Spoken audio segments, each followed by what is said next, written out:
Okay. Hi. And welcome back to the channel. If you're new here, I'm Jules and I'm designing a theme park based on United States folklore called Urban Legends America. And for today's video, I basically was trying to think of what to do next for a concept work as well as a video, and it got me thinking about meet and greets and character interactions. And that's what we're basically going to tackle today. I'm going to be doing a piece of concept work that basically represents a meet and greet or a character interaction that would take place within the park. So, with that being said, let's just dive right into it and I'll talk about my inspiration process, the whole nine yards. So let's get into it. While attractions are a huge aspect of theme parks, a large amount of what Disney and Universal does that allows guests to stay immersed in the areas they build is character interactions.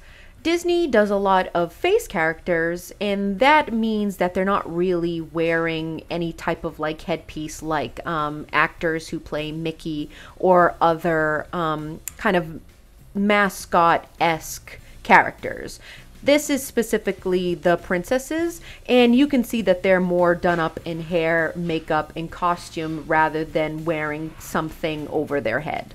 The more I think of it, Universal goes a little bit in the direction that I would rather my character interactions go, and that just means like if you're looking at Megatron or the dinosaurs of Jurassic Park and even some scare actors for HHN, they use a lot of creative puppetry and costuming that I would like to use in my park.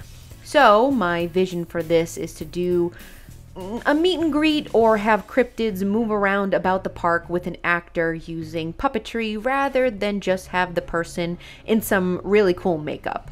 I do think that there are legends that I could get away with it in doing just a makeup look and costume, because there are definitely legends that are more human in their appearance.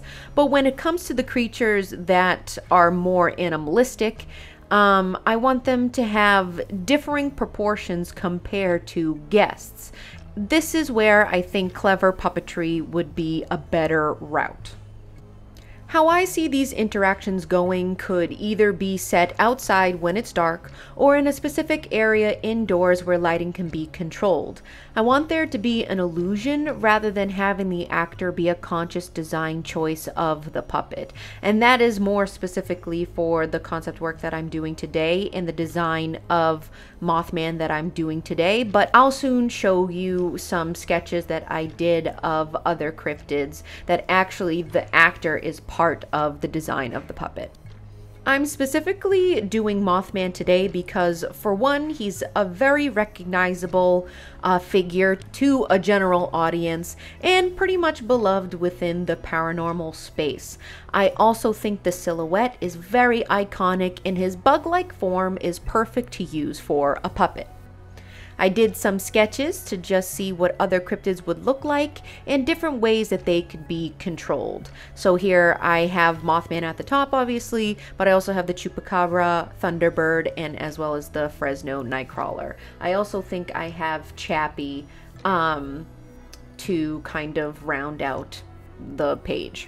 So these sketches are just a way that I would want them to be represented. So while a meet and greet doesn't really work for all these creatures, I do think we could see their movements in scare zones and even parades. So first, this is how I broke down the puppets to make sense to me. This is all up in the air since I'm not able to actually troubleshoot or model these or even make a mock-up if the mechanisms would actually work. But from what I could find for references, this is just broad strokes of how it would work per se for the actor to be in the suit. I looked at monster effects tutorials specifically for the movie The Fly, cosplays, theme park walkthroughs for Halloween Horror Nights, and animatronic builds just so I can get an idea of movement. Basically, anything that I could get a close reference, I was basically using. So, while the concept art is just the tip of the iceberg, I wanted to have a better understanding of how a person could actually work these monsters in real life. How I would see Mothman in real life is still very tall, but he's cut down in size since he's more hunched over. I had this idea that I wanted skin around the head and body area to have that black fur, but be more splotchy to reveal red irritated skin so that it looks more like the markings of a moth, but we still have him grounded in the man part of his namesake.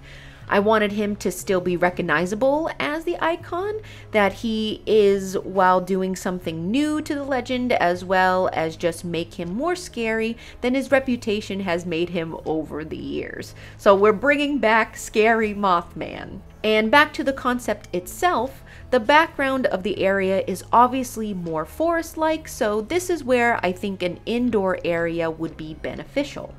At first I envisioned a guest next to him, but when I go in to clean up for the final look, I try to change it up a little bit so it kind of comes off as a worker, so that at least the actor has some help, and that's conveyed in the concept work. Also, I added some guests to the foreground to really show some hood designs. Alrighty, so now with the painting basically done, I'm just gonna add some final touches off screen and then I'll get to the reveal.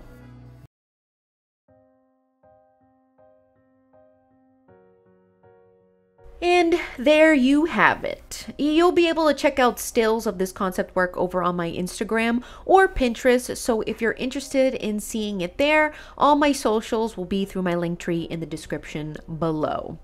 And so, for my final thoughts, I will be honest and say I don't love the look of this since it comes off more as a meet and greet, and that doesn't really work for the monsters per se. I think composition wise, I rather make Mothman centered.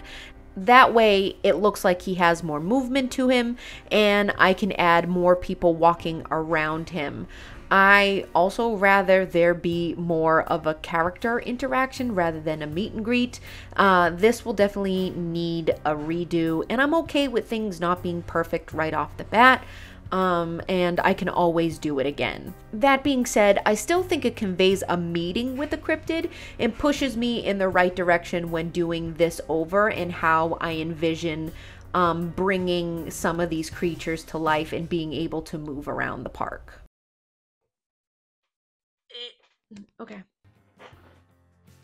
And before you go, I would just like to say a big thank you to my folklore enthusiasts for supporting me in making content just like this, as well as just a general help in building and designing this theme park.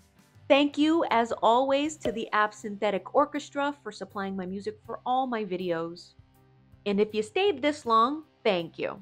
And in the comments, just tell me what cryptid you would like to see in the park. Of course, a big thank you to you for watching this video and staying this long. If you like what I'm doing and want to continue watching videos like this, and also just like general kind of cryptid and spooky things, please consider liking this video and subscribing. If you're interested in checking out any of the perks of being a folklore enthusiast, like a monthly postcard and even early access videos, link to my Patreon as well as any additional content from Absinthetic Orchestra will be in the description below. All right, y'all, I'll see you in the next one. Bye-bye.